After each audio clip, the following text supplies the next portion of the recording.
Mari kita berdoa jemaat Tuhan sekalian. Bapa dalam kerajaan sorga, kiranya ya Tuhan hari ini seperti lagu yang tadi kami nyanyikan, Tuhan boleh merendahkan kembali hati kami. Sehingga kami ya Tuhan boleh dibentuk oleh firman-Mu.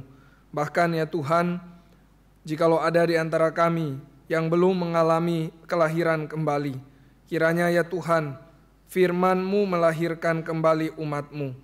Sehingga boleh menjadi manusia yang baru, hidup di dalam kebenaran, dan menikmati hidup di dalam kerajaan Allah.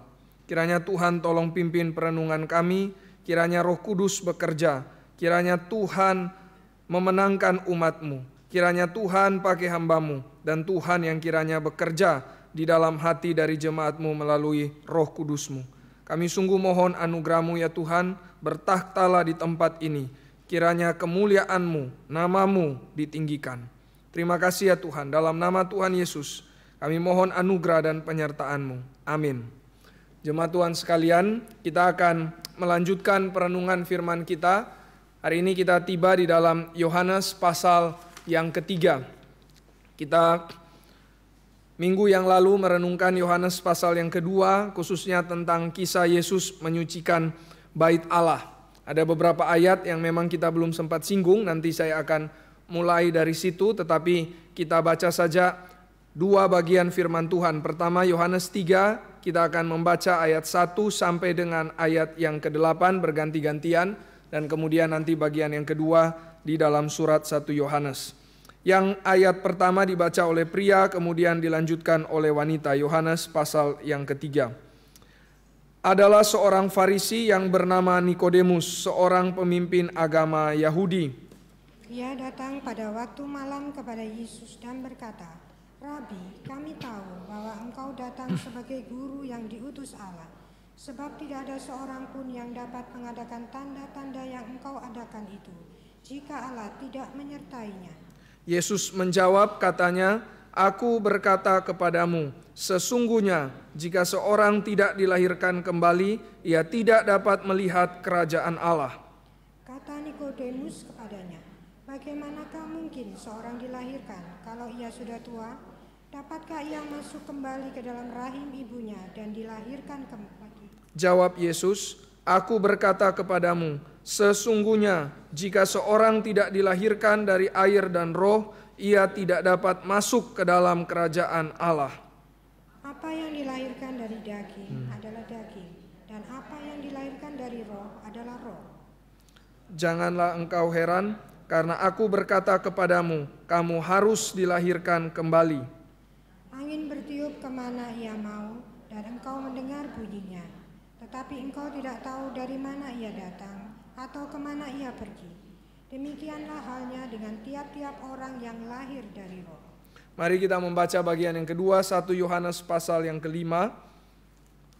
1 Yohanes pasal yang kelima ayat yang ke-18. Mari kita membaca bersama-sama. 1, 2, ya.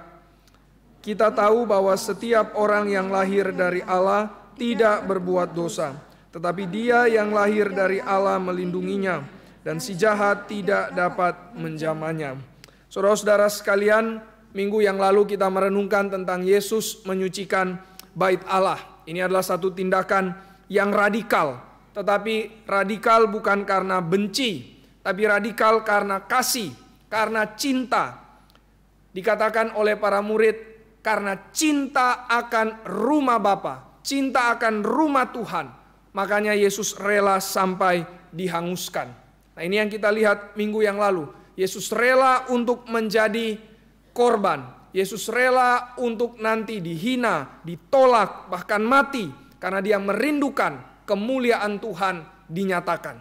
Saat itu kemuliaan Tuhan tidak dinyatakan. Saat itu kemuliaan Tuhan tidak tampak.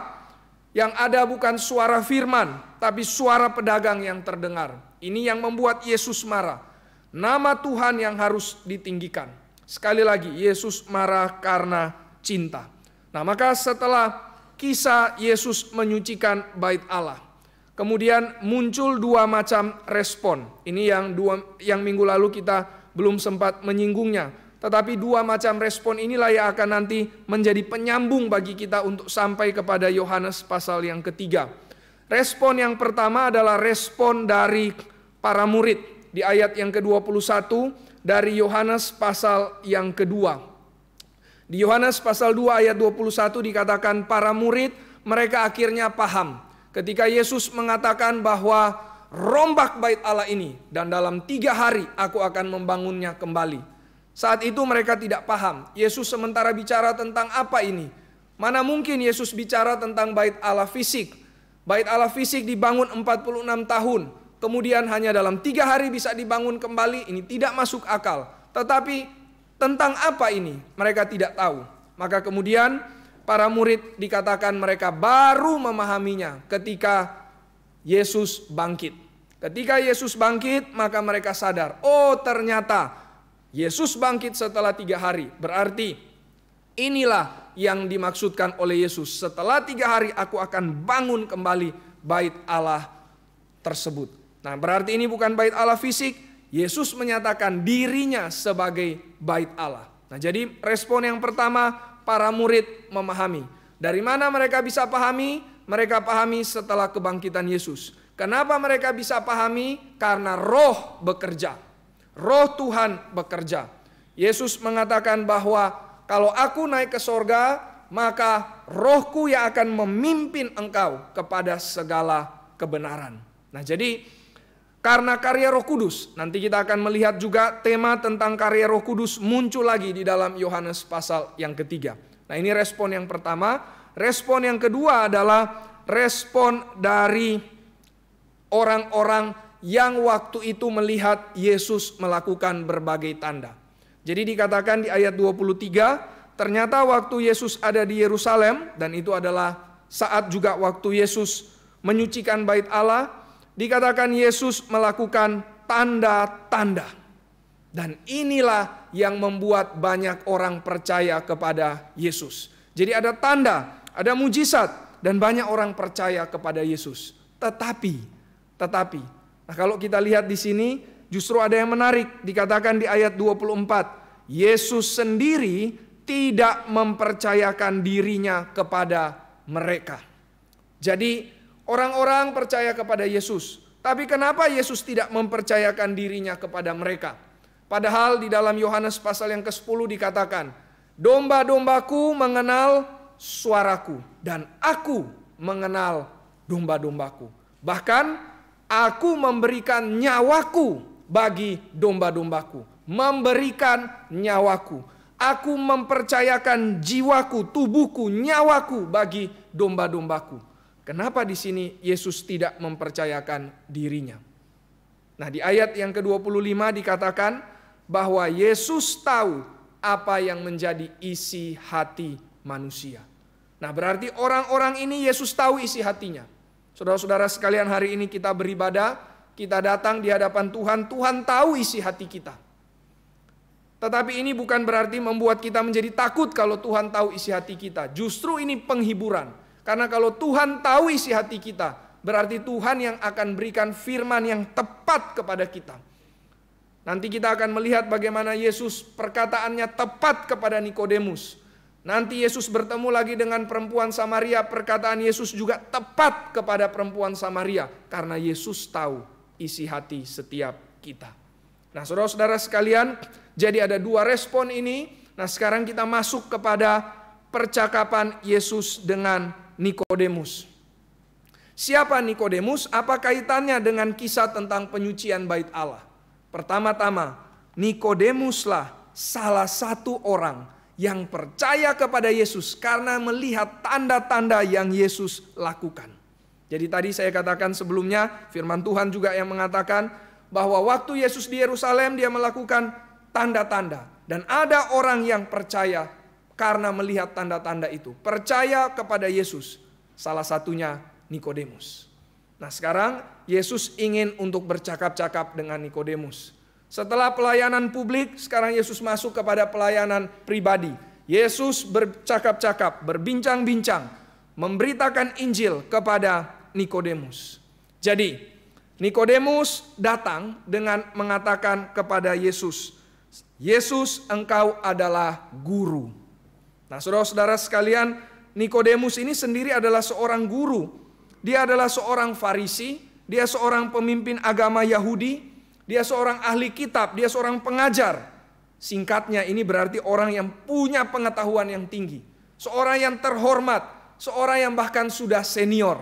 Makanya Nikodemus mengatakan, waktu Yesus mengatakan engkau harus dilahirkan kembali, Nikodemus berpikir, saya sudah tua, bagaimana bisa saya kembali lagi menjadi anak lahir dari rahim ibuku. Berarti Nikodemus orang yang sudah sangat senior. Jadi Nikodemus datang mengatakan Yesus sebagai guru.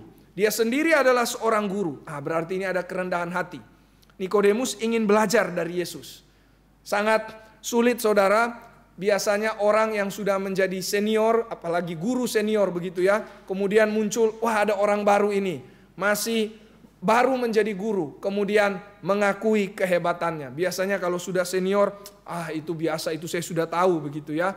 Jadi kita sulit untuk mengakui orang-orang yang junior, lebih junior dari kita. Nikodemus tidak, dia dengan rendah hati, dia ingin belajar dari Yesus. Makanya dikatakan dia datang malam-malam. Nah jadi kenapa mesti datang malam-malam? Memang ada yang mengatakan, Nikodemus datang malam-malam karena dia tidak mau orang lain ketahuan. Karena dia takut kalau dia kehormatannya direndahkan. Ingat, ini guru senior. Wah, datang belajar dari Yesus, guru junior. Apa kata orang? Nah, tapi seharusnya tidak demikian. Nikodemus digambarkan sebagai orang yang rendah hati. Dia ingin belajar.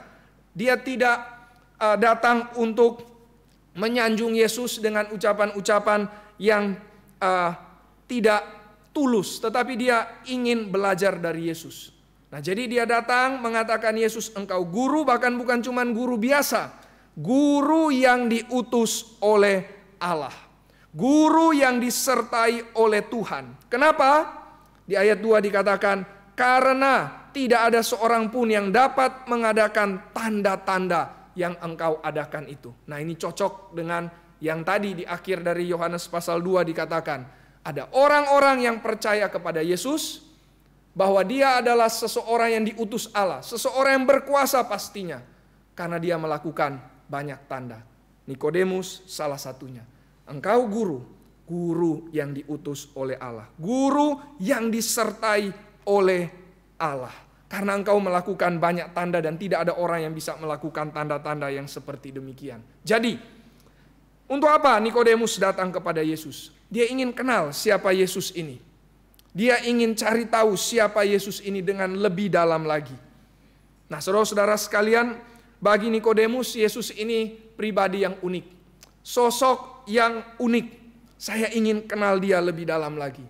Nah, apa respon Yesus setelah mendengar perkataan Nikodemus? Setelah Nikodemus mengatakan, engkau guru yang diutus oleh Allah. Engkau punya kuasa mujizat yang tidak ada orang miliki selain engkau. Apa respon dari Yesus? Apakah Yesus mengatakan, wah Nikodemus, sangat jitu analisamu tentang siapa saya? Atau mungkin, puji Tuhan, engkau sudah memiliki iman yang benar. Atau mungkin Nikodemus mengatakan, Yesus mengatakan kepada Nikodemus, wah Nikodemus, kamu sangat ingin belajar. Ayo, mari kita lanjutkan apa yang kamu sudah tahu tersebut. Tidak, saudara. Yesus justru menjawab Nikodemus.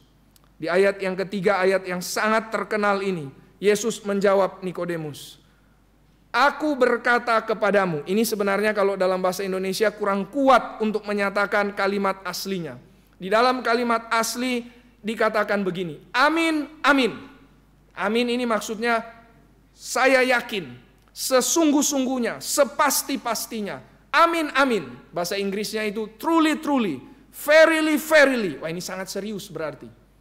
Yesus ingin mengatakan, aku ingin memberitahukan hal yang sangat serius kepadamu, yaitu apa? Engkau tidak mungkin melihat kerajaan Allah kalau engkau tidak dilahirkan kembali. Nah, saudara, jawaban Yesus ini seperti out of nowhere begitu ya. Tadi kan lagi bicara tentang engkau guru yang diutus oleh Allah. Tadi bicara tentang identitas Yesus. Tiba-tiba Yesus langsung loncat bicara tentang kerajaan Allah. Nah, ini agak mirip saudara-saudara sekalian dengan jawaban Yesus di pasal sebelumnya juga. Waktu orang-orang sementara berdiskusi tentang bait Allah secara fisik, tiba-tiba Yesus langsung bilang, rombak bait Allah ini, dalam 3 hari aku akan bangun kembali. Wah, semua bingung, Yesus bicara apa ini? Ini maksudnya apakah bait Allah ini yang mesti dihancurkan kemudian kau akan bangun? Ini tidak masuk akal.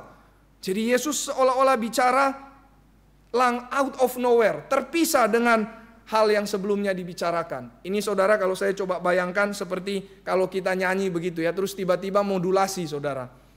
Jadi awalnya kuncinya misalkan main di kunci D, tiba-tiba sekarang naik jadi kunci E. Ini beda dengan yang sebelumnya dinyanyikan. Nah, jadi Yesus tiba-tiba bicara tentang kerajaan Allah. Kenapa seperti ini saudara-saudara sekalian? Kenapa Yesus melakukan hal ini? Ini poin pentingnya. Karena Yesus ingin untuk mengaitkan dirinya dengan kerajaan Allah. Seperti sebelumnya, Yesus mengaitkan dirinya dengan bait Allah. Jadi ingatkan ya, sebelumnya Yesus mengatakan rombak bait Allah ini. Siapa bait Allah itu? Dirinya sendiri. Sekarang di pasal 3 Yesus ingin juga mengaitkan dirinya dengan kerajaan Allah.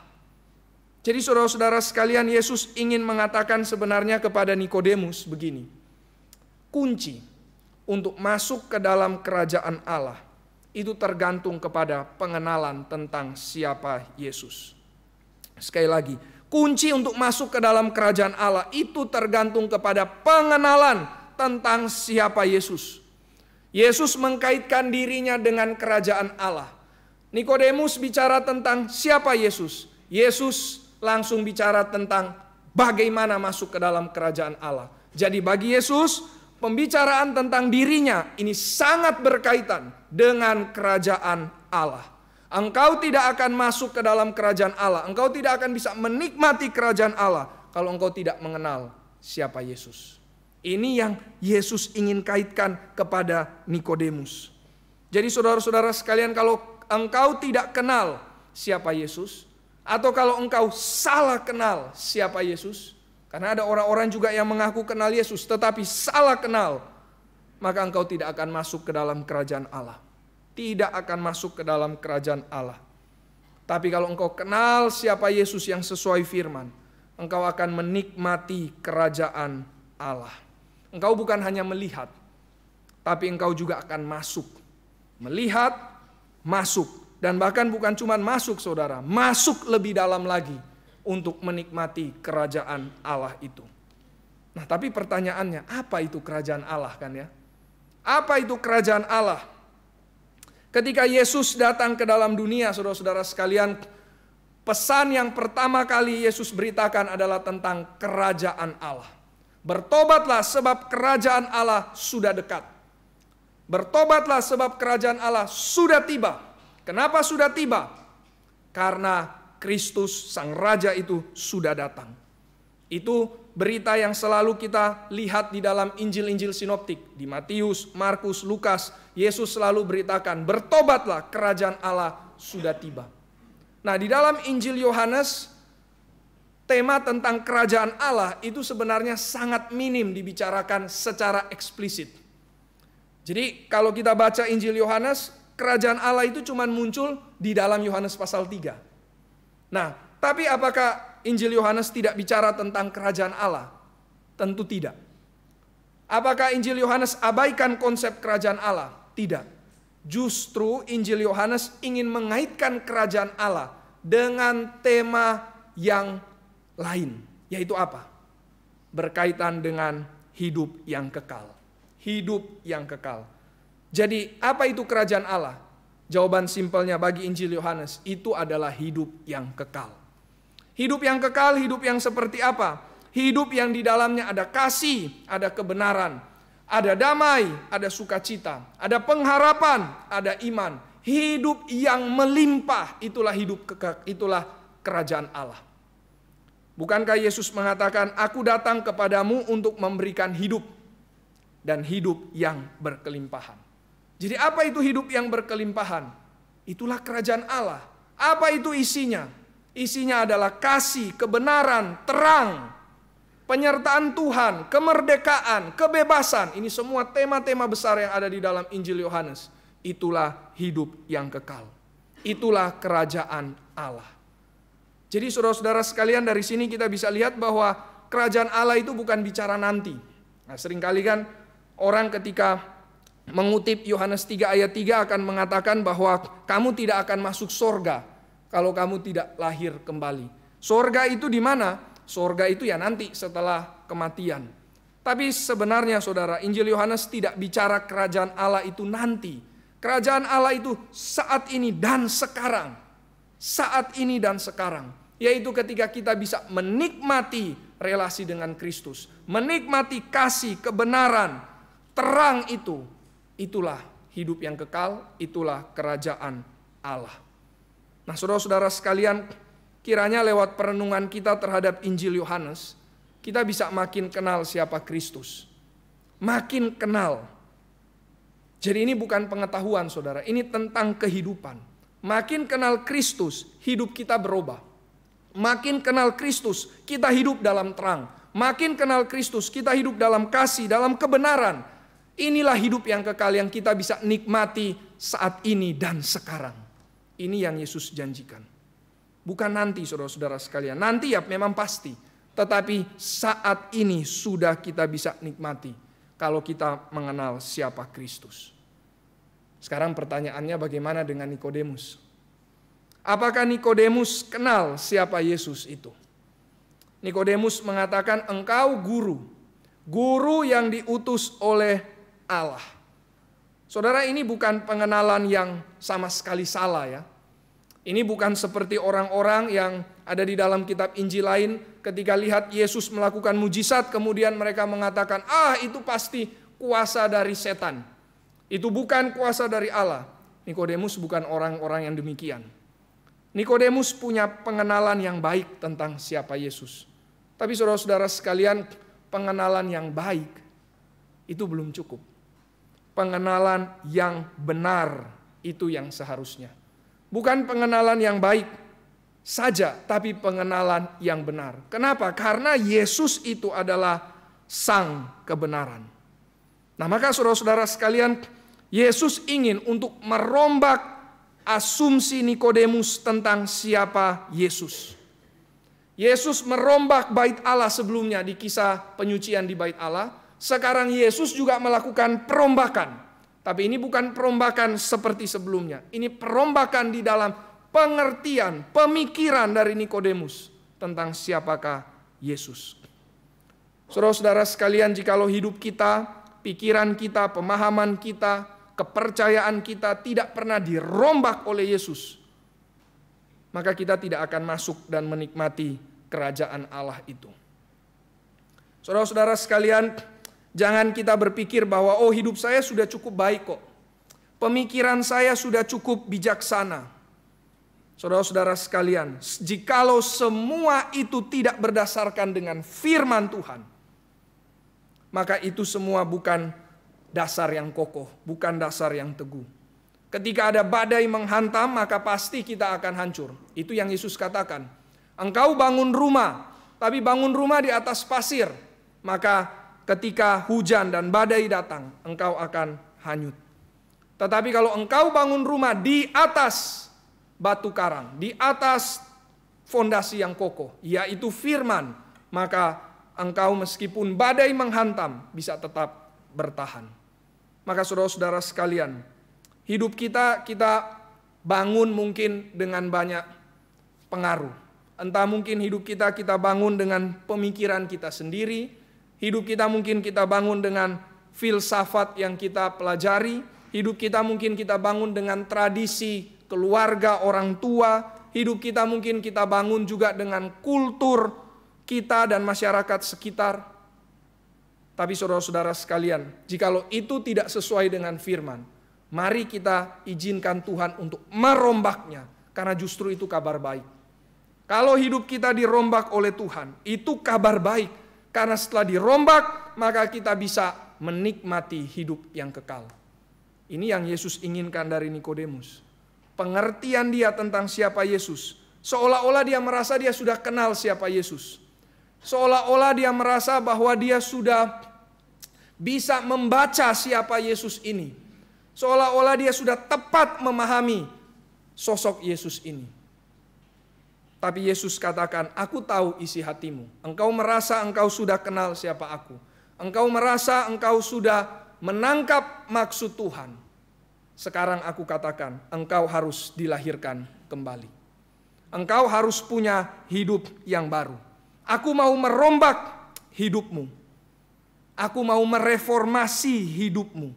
Sekali lagi saudara-saudara sekalian, jikalau hidup kita tidak dibangun di atas dasar firman, biarlah Tuhan yang merombak dan mereformasi hidup kita.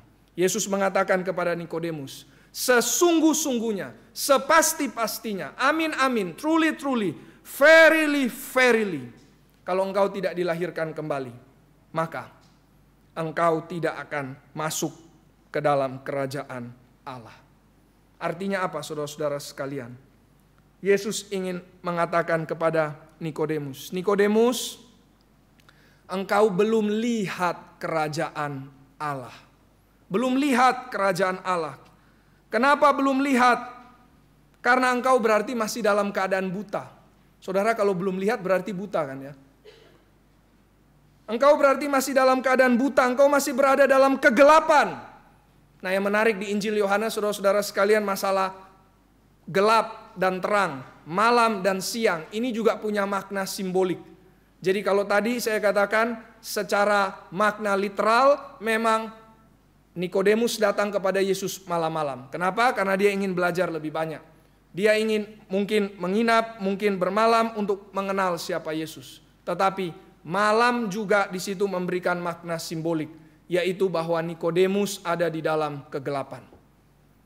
Dia masih belum bisa melihat kerajaan Allah. Belum melihat, masih buta terhadap kerajaan Allah.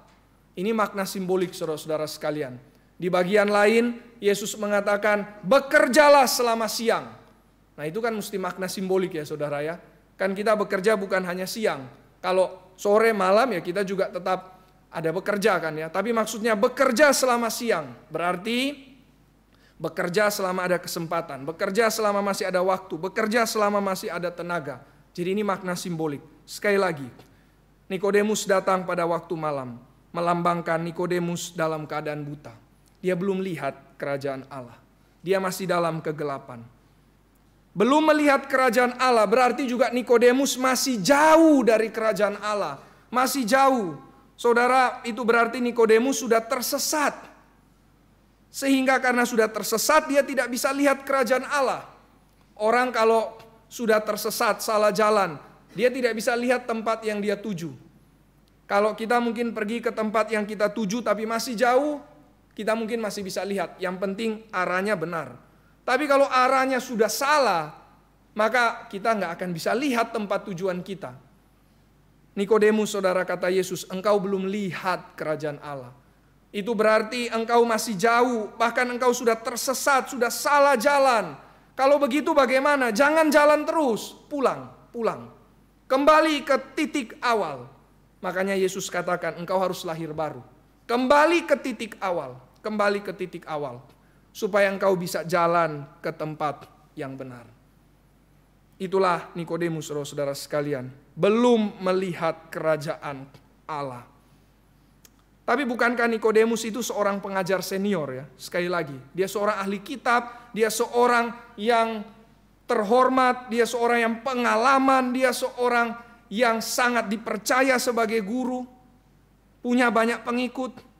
Tapi ternyata saudara-saudara sekalian, semua itu bukan jaminan. Bukan jaminan bahwa dia sudah melihat kerajaan Allah. Bukan jaminan bahwa dia sudah kenal Yesus dengan benar. Bukan jaminan bahwa dia sudah masuk dan menikmati kerajaan Allah. Bukan jaminan. Saudara, kita juga tidak mungkin bisa bersandar kepada jaminan-jaminan yang palsu, saudara. Yang saya maksud adalah kita lahir di keluarga Kristen, bukan jaminan berarti kita sudah ada dalam kerajaan Allah. Kita lahir di keluarga yang cinta Tuhan, belum tentu menjamin kita secara pribadi sudah ada dalam kerajaan Allah. Mungkin keluarga kita sudah dalam kerajaan Allah, makanya mereka setia melayani. Tapi diri kita tidak mendapatkan jaminan bahwa kalau keluarga kita cinta Tuhan, kita pun berarti sudah dalam kerajaan Allah. Tidak, saudara, ini keputusan pribadi. Ini pergumulan pribadi. Ini respon pribadi di hadapan Tuhan. Tidak ada jaminan saudara kita sudah belajar banyak teologi berarti kita juga sudah di dalam kerajaan Allah. Tidak ada jaminan saudara. Tidak ada jaminan. Tidak ada jaminan bahwa kalau kita sudah melayani banyak berarti kita sudah ada dalam kerajaan Allah. Tidak ada jaminan.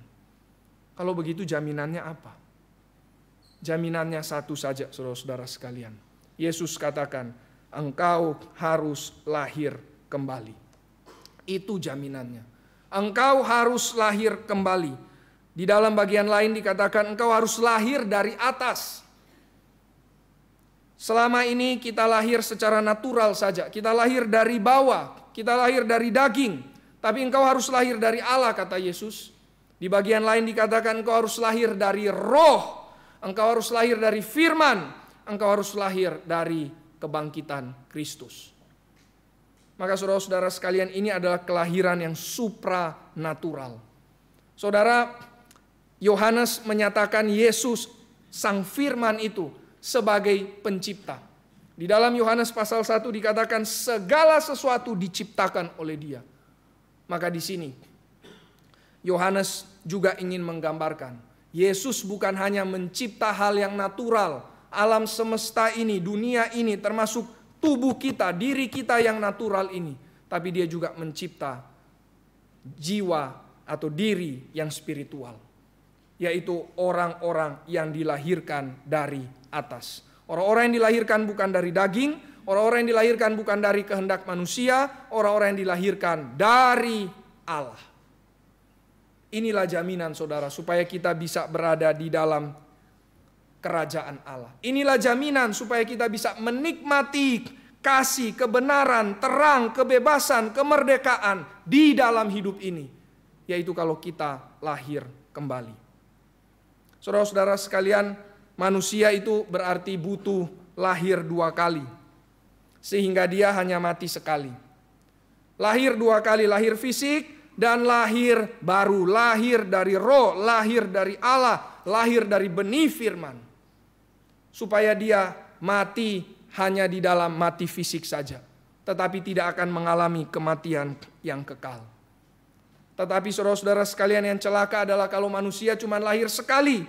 Sampai mati dia cuma lahir sekali, lahir fisik saja. Maka dia akan mengalami kematian yang kekal. Bukan hanya kematian fisik, tetapi kematian yang kekal. Tidak bisa menikmati kasih, kebenaran, sukacita. Bukan hanya nanti setelah kematian, tapi juga di dalam hidup ini.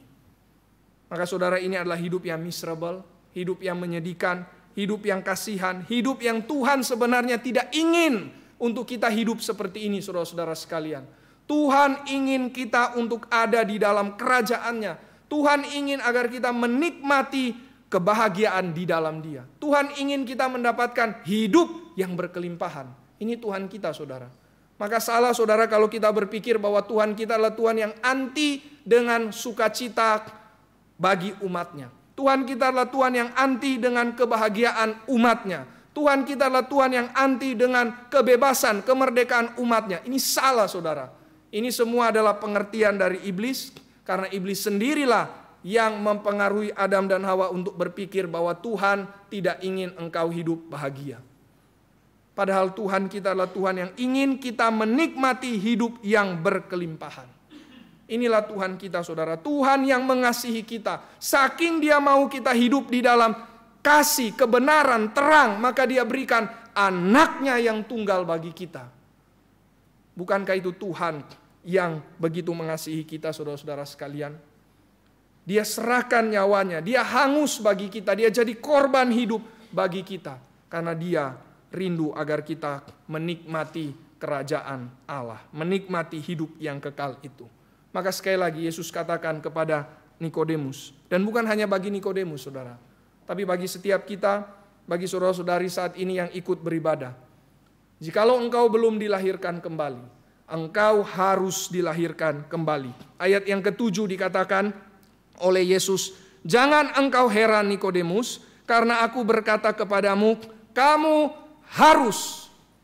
Saudara, ada desakan di situ, harus. Desakan bukan paksaan saudara. Paksaan tidak ada cinta kasih. Paksaan itu bersifat menguasai. Paksaan tidak ada persuasi, tapi desakan ini. Ada persuasi, tapi ada kesungguh-sungguhan. Ada cinta kasih yang menanti kita, yang mengharapkan kita. Padahal kita sebenarnya tidak dibutuhkan oleh Tuhan. Tapi Dia mengharapkan kita supaya kita kembali dan menikmati hidup yang indah itu. Hidup di dalam kasih Tuhan. Hidup di dalam kebenaran, hidup di dalam kerajaan Allah, hidup di dalam kekekalan. Engkau harus dilahirkan kembali, kata Yesus. Saudara-saudara sekalian, Tim Keller itu pernah mengatakan ada 2 hal paling tidak yang menunjukkan seseorang itu sudah dilahir barukan. Pertama, ketika kita tanya misalkan, coba ceritakan, akhir-akhir ini kamu merasakan pimpinan Tuhan yang seperti apa di dalam hidupmu? Sekali lagi ya, pertanyaannya adalah pimpinan Tuhan yang seperti apa yang kamu rasakan di dalam hidupmu di saat hari-hari ini? Saudara, kalau orang itu tidak bisa jawab, pimpinan Tuhan, apa maksudmu? Saya tidak mengerti apa itu pimpinan Tuhan. Saya tidak merasakan apa pimpinan Tuhan. Saya tidak tahu apa pimpinan Tuhan. Itu berarti orang yang belum lahir baru, saudara-saudara sekalian. Karena orang yang lahir baru berarti orang yang punya pengenalan akan Tuhan. Orang yang lahir baru berarti orang yang peka terhadap pimpinan Tuhan. Orang yang lahir baru berarti orang yang punya pengertian spiritual. Bukan hanya pengertian fisik. Bukan hanya pengertian material. Bukan hanya pengertian natural. Saudara-saudara sekalian, sekali lagi. Pertama, sadar bahwa ada penyertaan khusus bagi kita. Bukan Tuhan itu Allah yang maha hadir. Saudara, orang yang belum lahir baru pun tahu Tuhan itu maha hadir.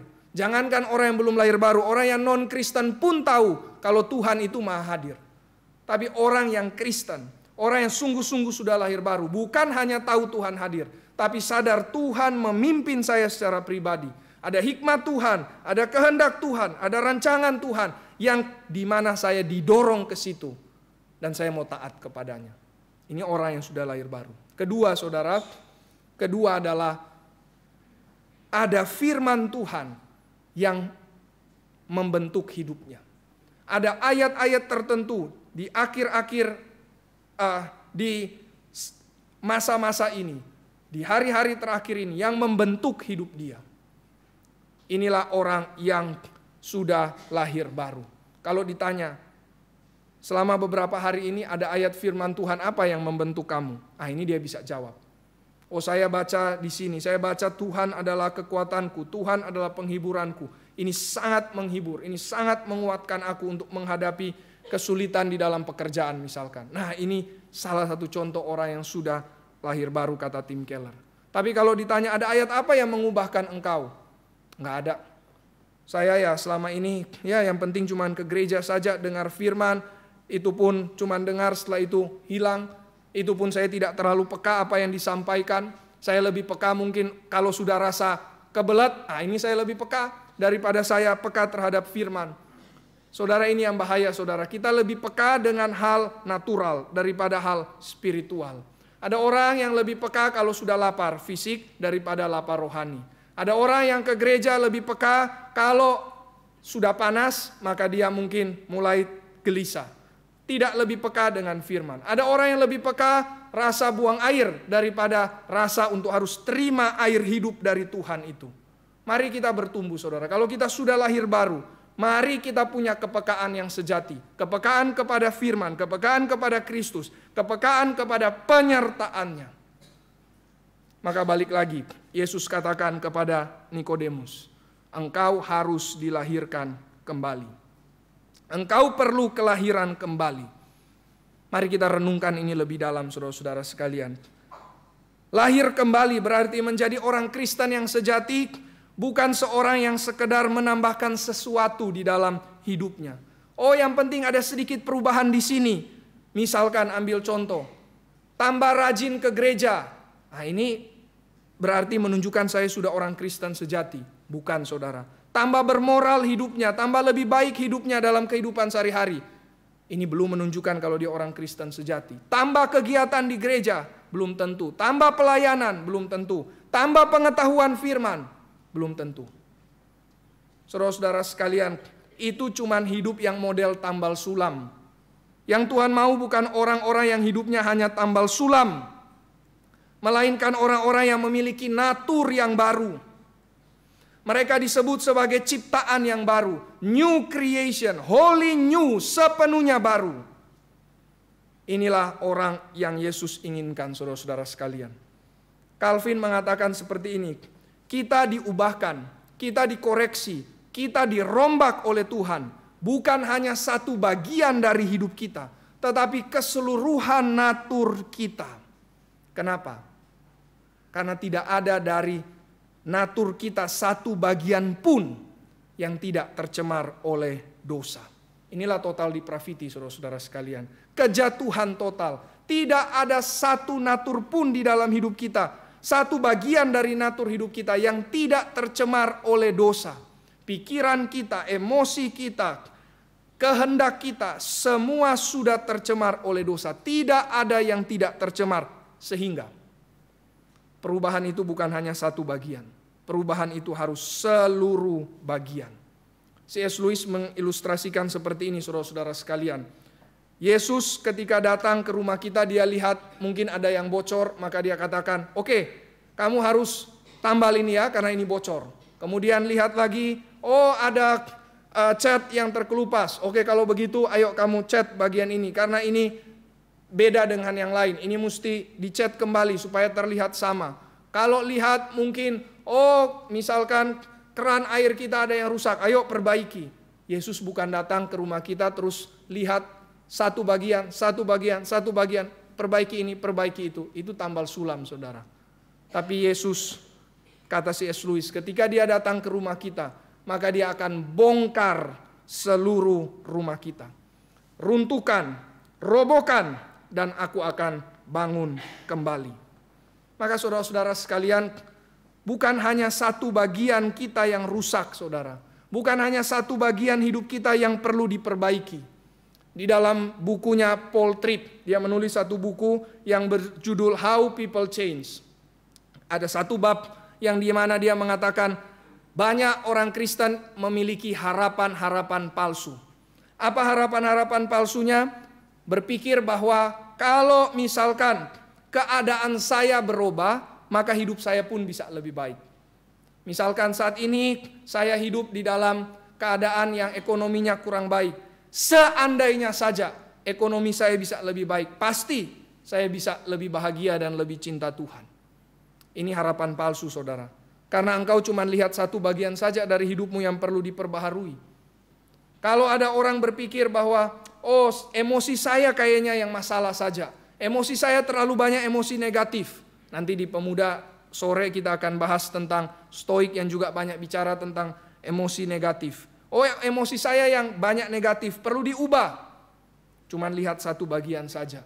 Lihat lagi, sepertinya habit saya yang kurang baik, perlu ubah. Maka di Gramedia ada banyak buku bicara tentang perubahan habit.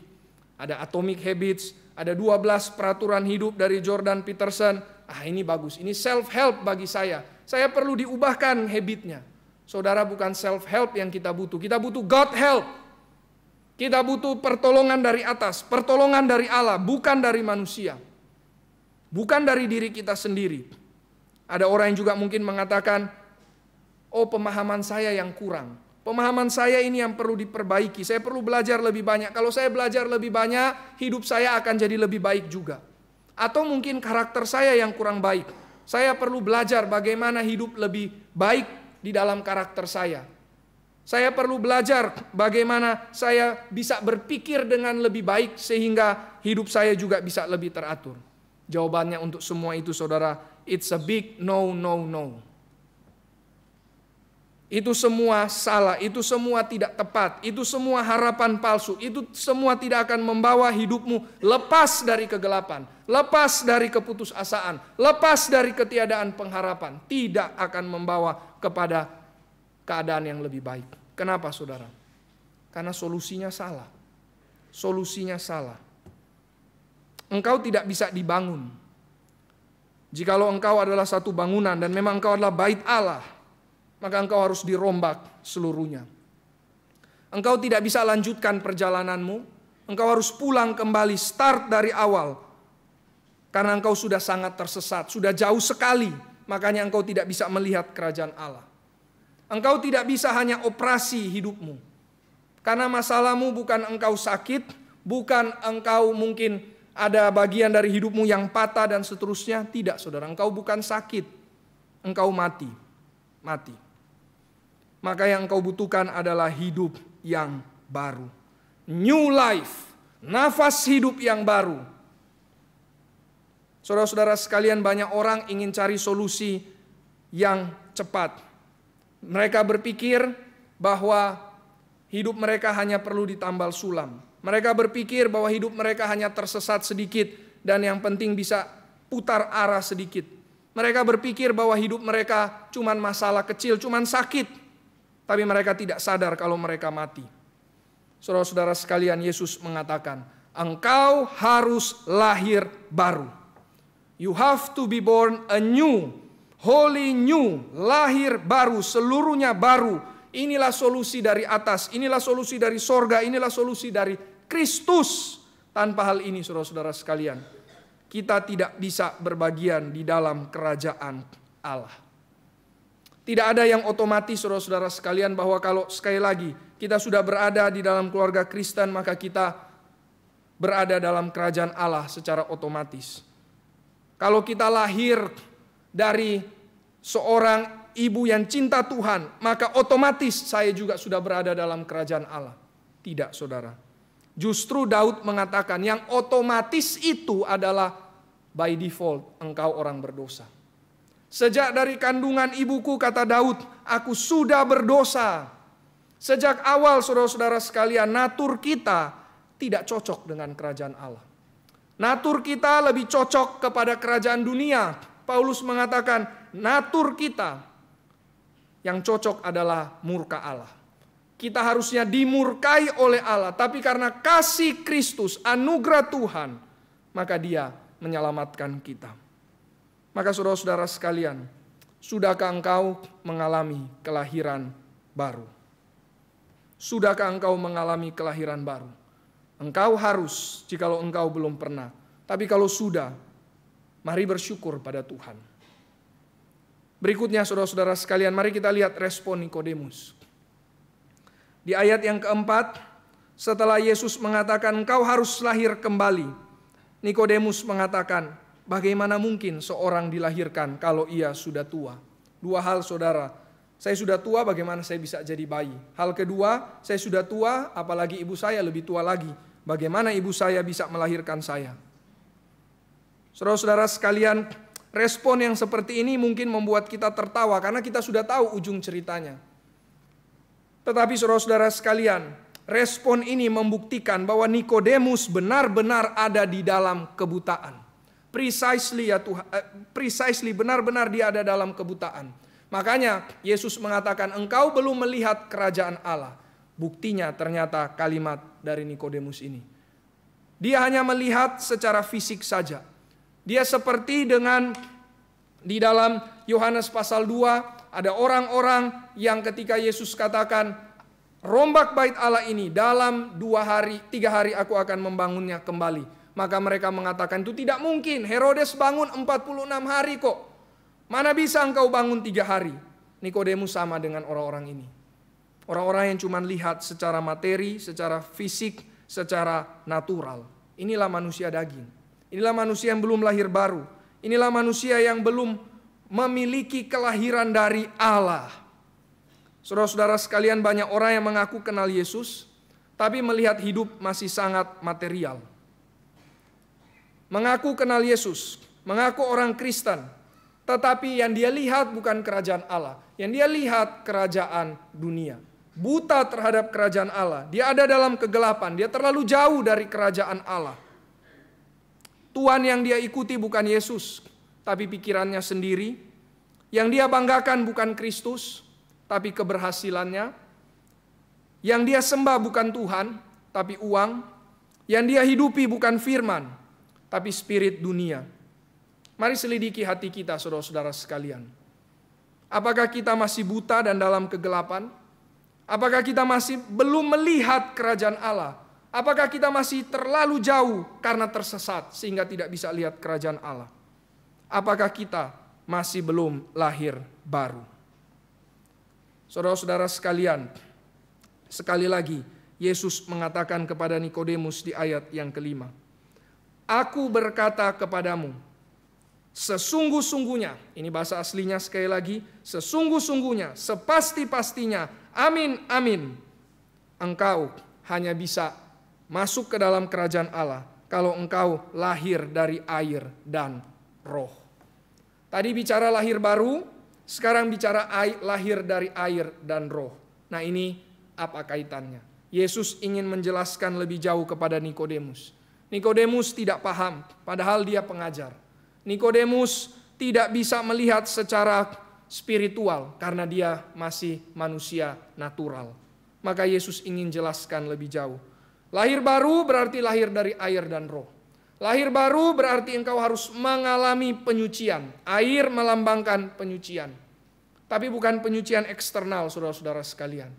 Air dan roh berarti penyucian yang dari roh.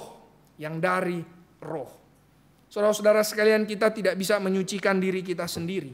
Karena kita sendiri kotor. Kita perlu roh Tuhan untuk menyucikan kita.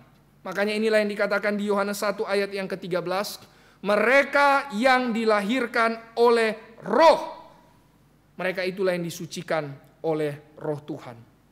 Maka saudara-saudara sekalian, lahir dari air dan roh, disucikan bukan oleh penyucian air biasa, tetapi oleh penyucian Roh Kudus. Saudara, sampai Yohanes pasal 3, paling tidak sudah ada 3 kali tema penyucian yang muncul.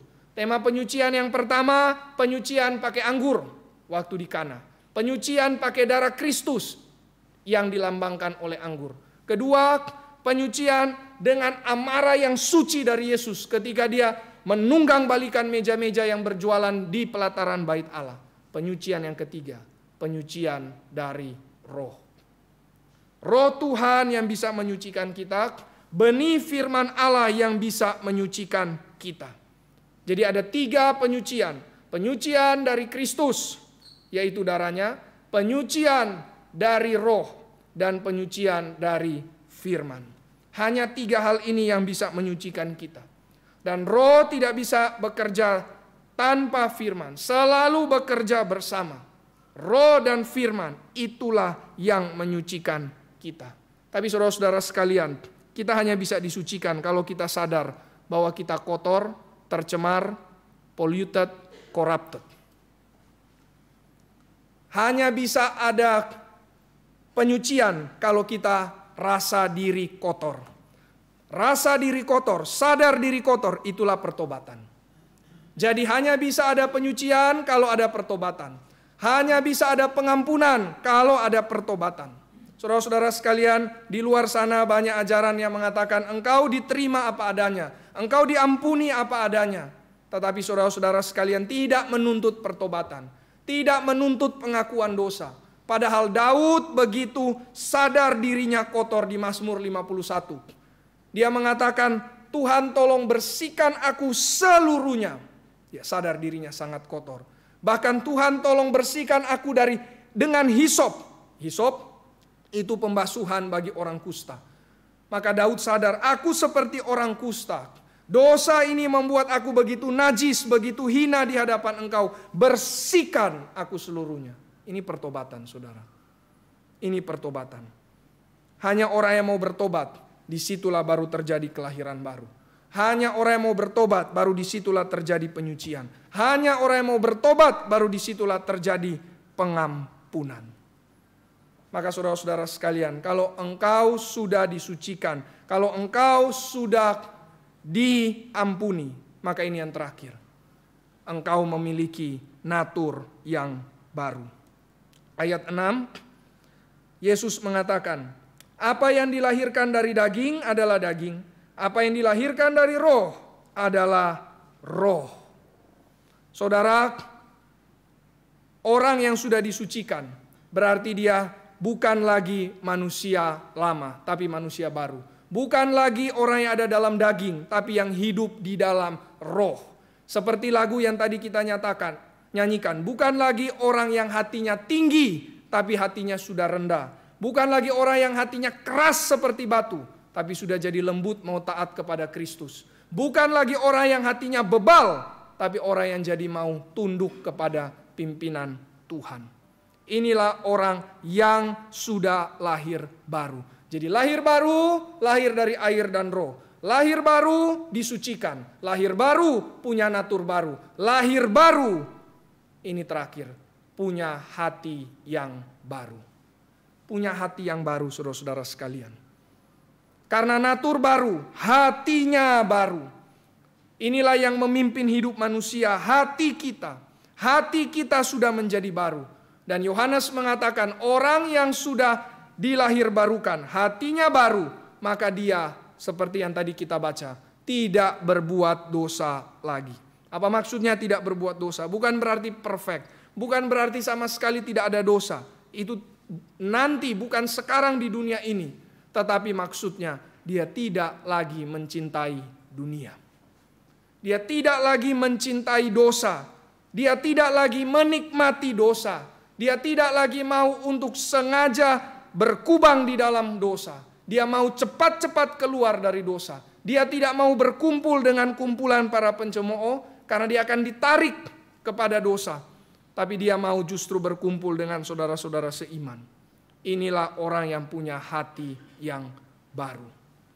Maka saudara-saudara sekalian, Paulus mengatakan, kalau engkau sudah punya hati yang baru, maka jauhilah percabulan, jauhilah kecemaran, jauhilah hawa nafsu, jauhilah penyembahan berhala, sihir, perseteruan, perselisihan, iri hati, amarah, kepentingan diri sendiri, percideraan, roh pemecah, kedengkian, kemabukan, pesta pora, dan sebagainya. Jauhkan dari semua itu, karena engkau sudah lahir baru, karena engkau sudah punya natur yang baru, karena engkau sudah punya hati yang baru. Mari hidup sesuai dengan natur kita, sesuai dengan jati diri kita yang sejati. Engkau bukan lagi manusia lama. Engkau adalah manusia yang baru. Orang-orang yang mengikatkan dirinya kepada hal-hal yang tadi saya katakan, maka kata Paulus, ia tidak mendapat bagian di dalam kerajaan Allah. Tidak mendapat bagian dalam kerajaan Allah. Nah, ini klop dengan yang Yesus katakan. Kalau engkau tidak lahir baru, engkau tidak masuk ke dalam kerajaan Allah. Berarti kalau engkau lahir baru, engkau berarti lepas dari hal-hal tadi. Dan engkau mendapat bagian di dalam kerajaan Allah. Mari ingat ini saudara-saudara sekalian. Kalau engkau mengatakan saya warga kerajaan Allah, mari jauhi percabulan, mari jauhi kecemaran, mari jauhi hawa nafsu, mari jauhi perseteruan, perselisihan dan lain sebagainya. Karena engkau warga kerajaan Allah. Mari ganti semua itu dengan buah-buah roh. Karena engkau manusia rohani sekarang. Ganti dengan kasih, sukacita, damai sejahtera, kesabaran, kemurahan, kebaikan, kesetiaan, kelemah lembutan, penguasaan diri. Ganti dengan semua itu saudara-saudara sekalian. Karena engkau manusia baru. Maka saya ingin tutup khotbah hari ini dengan mari sekali lagi kita membaca ayat yang ke-8. Mari kita baca ayat yang ke-8. Sama-sama 1, 2 ya. Angin bertiup kemana ia mau, dan engkau mendengar bunyinya. Tetapi engkau tidak tahu dari mana ia datang atau kemana ia pergi. Demikian halnya dengan tiap-tiap orang yang lahir dari roh. Saudara, engkau sudah lahir dari roh, mari hiduplah sesuai dengan natur yang baru. Tetapi, sekaligus ini adalah panggilan juga bagi orang yang belum lahir dari roh. Dikatakan bahwa roh Tuhan itu bekerja seperti angin. Dan kita tidak tahu dari mana dia datang, dan kita tidak tahu dari mana dia pergi. Injil seperti demikian. Roh Kudus bekerja mencari umat Tuhan. Roh Kudus dengan kedaulatan dan kebebasannya terus mencari umat Tuhan. Tetapi meskipun engkau tidak tahu kemana dia pergi, tetapi satu hal yang harus diingat saudara-saudara sekalian di sini. Engkau mendengar bunyinya. Angin itu engkau mendengar bunyinya. Maksudnya apa? Ada kedaulatan Allah, sekaligus ada respon manusia. Mari engkau responi bunyi Injil. Mari engkau responi suara Injil. Mari engkau responi panggilan Injil. Apa itu panggilan Injil? Supaya hidupmu dilahir barukan. Mari saudara-saudara sekalian, engkau meresponi panggilan Tuhan. Tuhan mau memanggil engkau supaya engkau meninggalkan hidup yang lama, supaya engkau menyerahkan hidupmu untuk dilahir barukan, supaya engkau menikmati kerajaan Allah, hidup dalam kasih dan kebenaran, dan engkau boleh memiliki hidup yang kekal. Mari responi bunyi Injil, dan saat ini Injil dibunyikan, saat ini Injil disuarakan, saat ini panggilan diberikan. Mari saudara, serahkan dirimu jikalau engkau belum pernah lahir baru. Mari kita berdoa.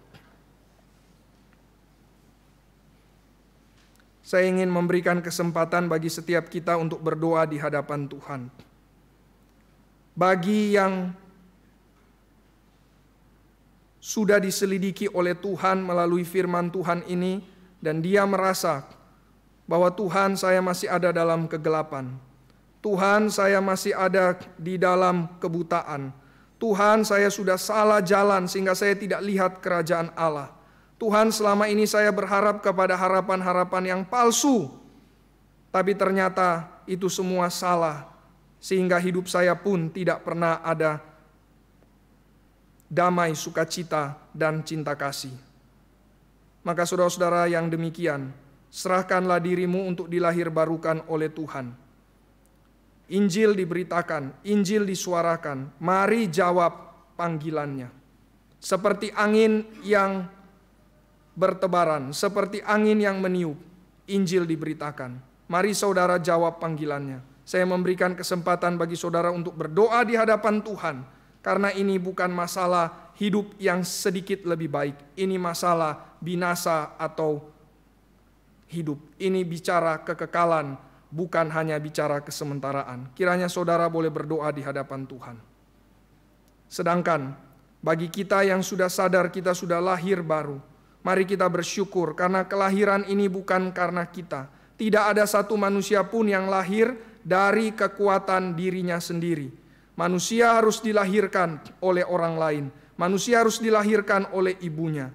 Maka kita dilahirkan oleh kuasa Roh Tuhan, kita dilahirkan oleh firman. Mari kita bersyukur.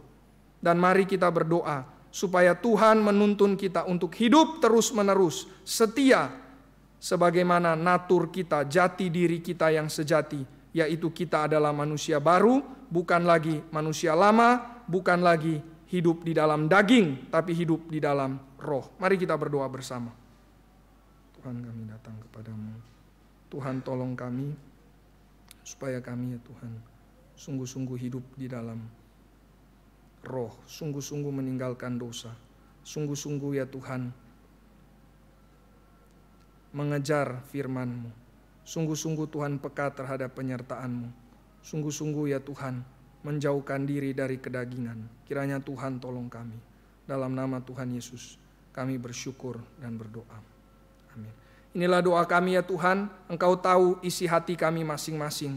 Kiranya Engkau menggerakkan kami sesuai dengan kehendak-Mu, dan kiranya Tuhan beranugerah bagi setiap kami di dalam konteks hidup kami masing-masing. Kiranya kami boleh menjadi warga kerajaan Allah, anak-anak Allah, karena kami dilahirkan dari roh. Dalam nama Tuhan Yesus kami bersyukur dan berdoa. Amin.